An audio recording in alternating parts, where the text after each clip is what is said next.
You're listening to the Options Insider Radio Network, the home of the Options Podcast. For more quality options programs, visit theoptionsinsider.com or search for Options Insider Radio Network in your podcast provider of choice. Listeners can also access all of our programming through our mobile app available in the iTunes and Google Play stores. Select programs are also available via live stream at mixlr.com/options-insider. That's mixlr.com/options-insider. Don't forget to follow along with your favorite programs and submit your own questions for the hosts at twitter.com/options, stocktwits.com/options, facebook.com/theoptionsinsider, or via questions at theoptionsinsider.com.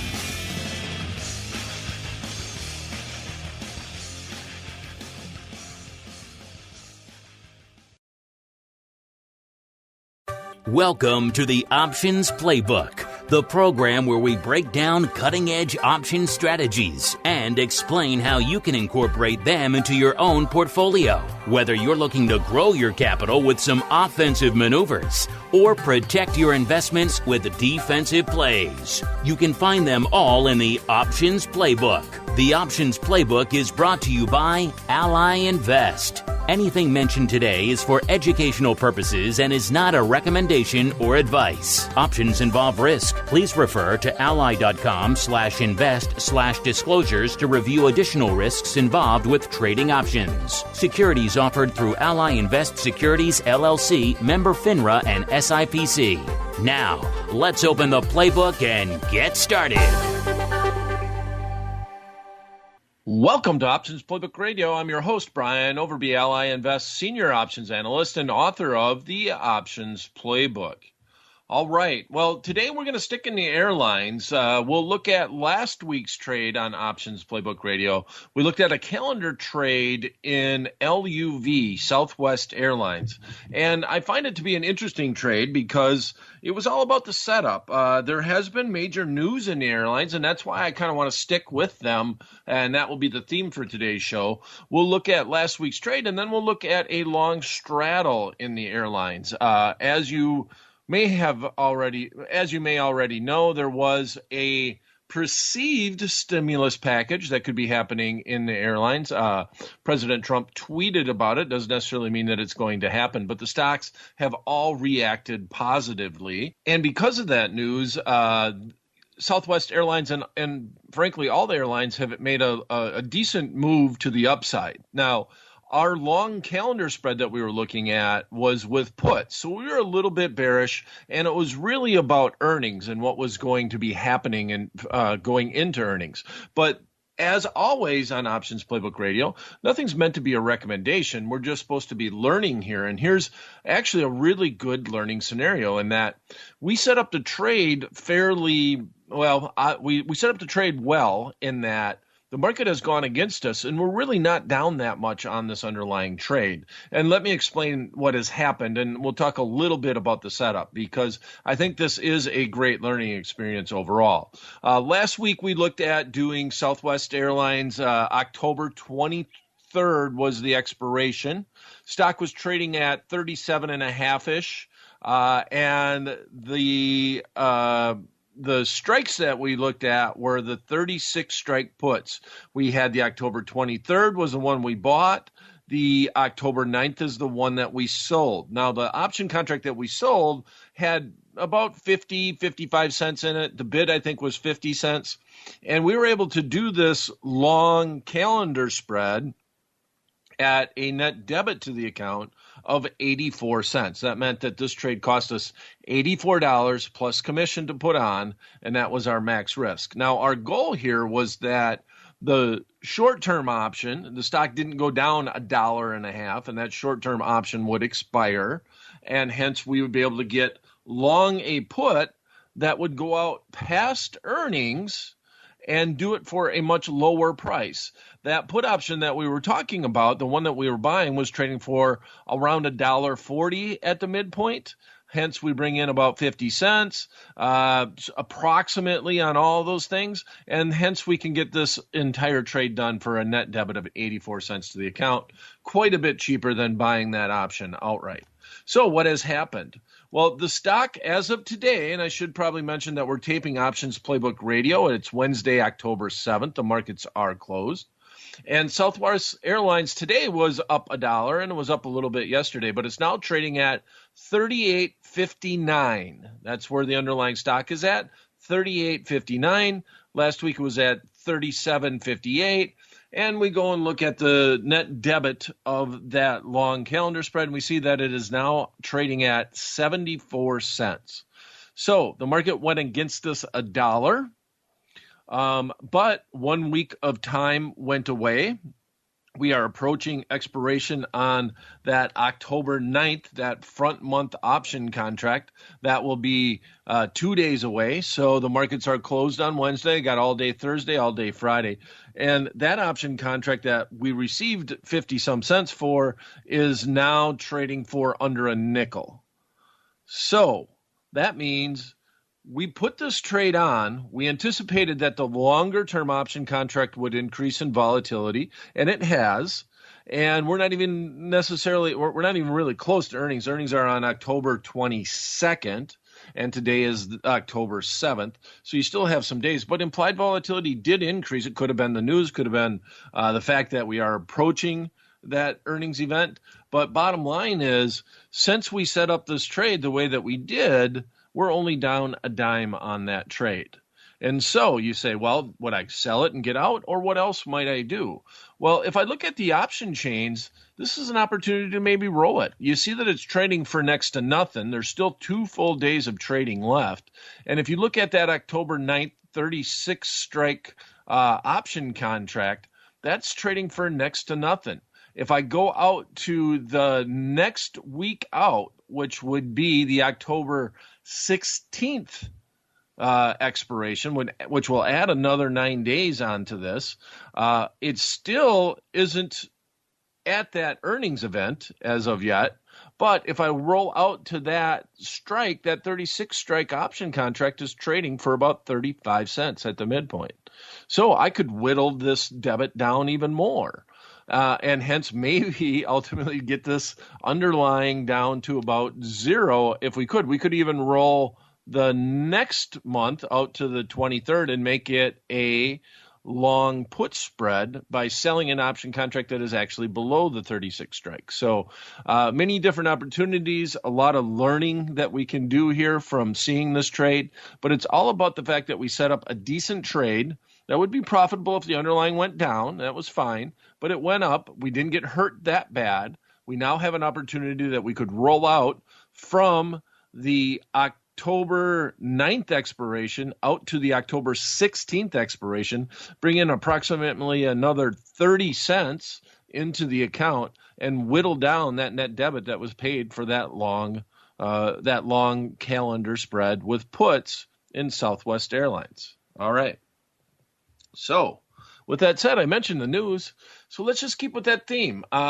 There's potential for an airline bailout, and it is interesting. A lot of analysts have kind of talked about it because there was an offering of debt to the airlines, and the airlines actually passed that up in general just because they felt like they're doing okay, and they didn't want to take on more debt.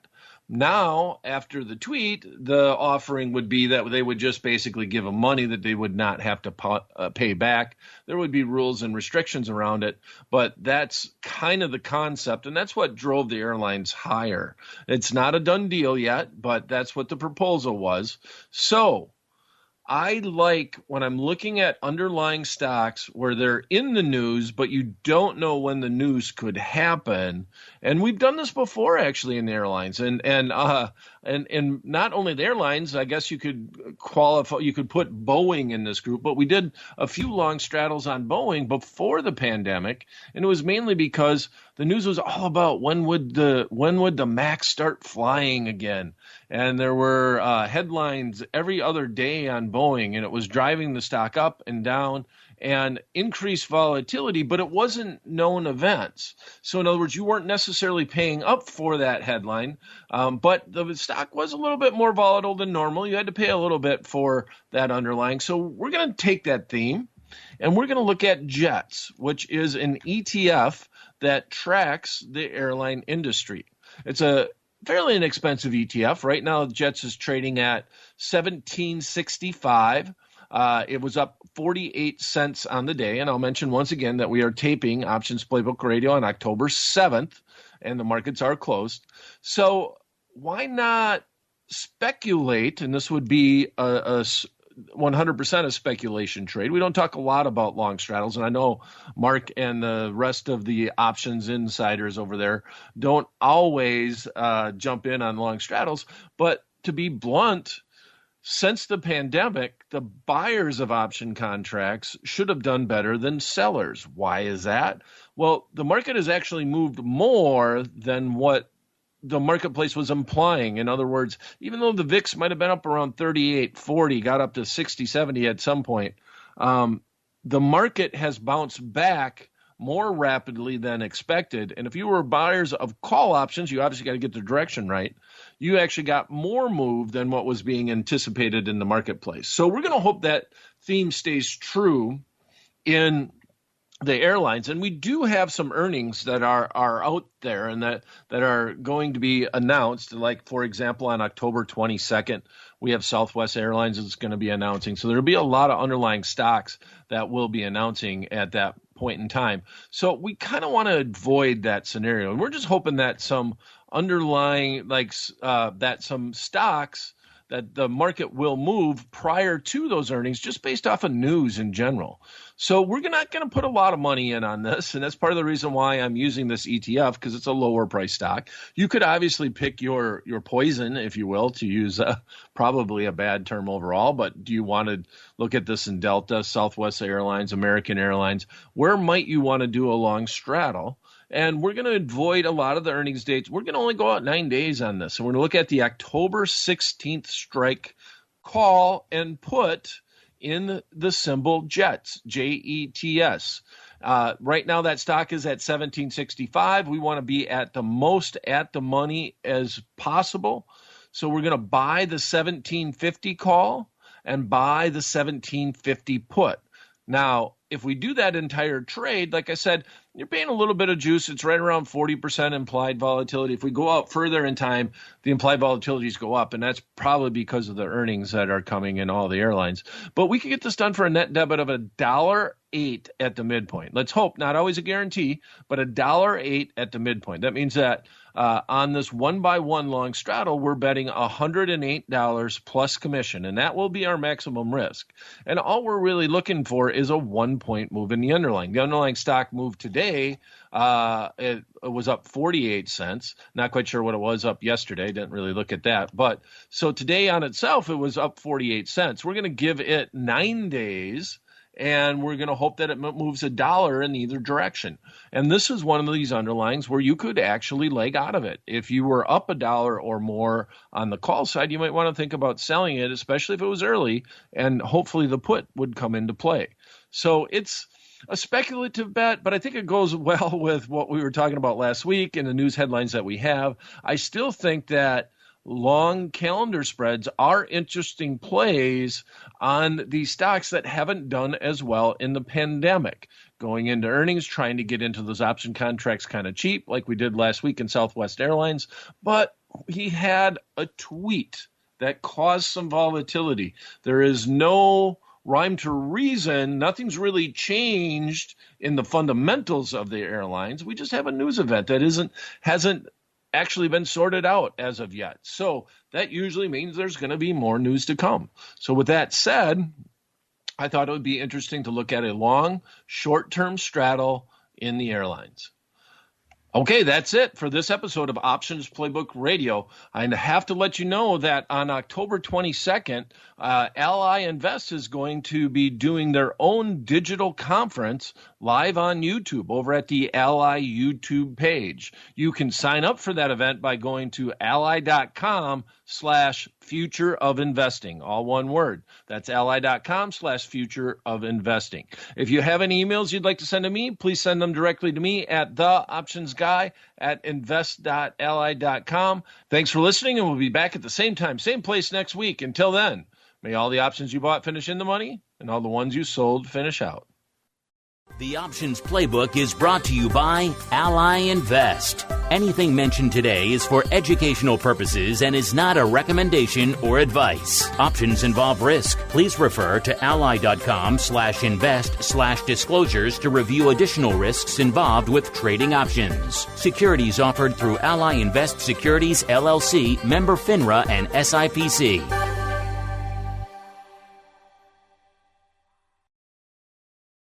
You're listening to the Options Insider Radio Network, the home of the Options Podcast. For more quality options programs, visit theoptionsinsider.com or search for Options Insider Radio Network in your podcast provider of choice. Listeners can also access all of our programming through our mobile app available in the iTunes and Google Play stores. Select programs are also available via live stream at mixlr.com/options-insider. That's mixlr.com/options-insider. Don't forget to follow along with your favorite programs and submit your own questions for the hosts at twitter.com/options, stocktwits.com/options, facebook.com/theoptionsinsider, or via questions at theoptionsinsider.com.